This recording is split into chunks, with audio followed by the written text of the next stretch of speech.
Mirá, Bauti, te voy a mostrar una fogata bien grande, mirá.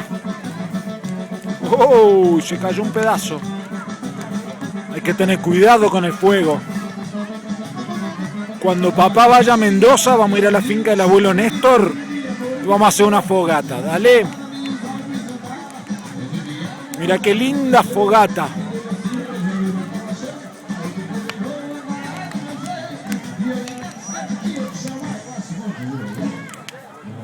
Mirá.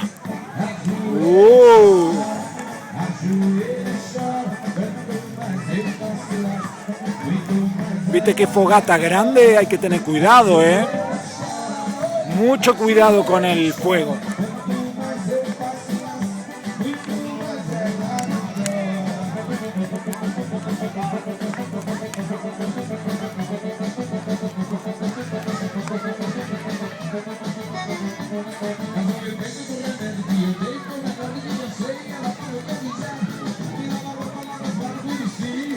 Bueno, chao petizo, te mando un beso grande.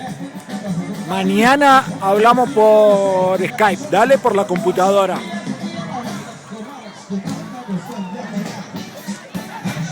Chao.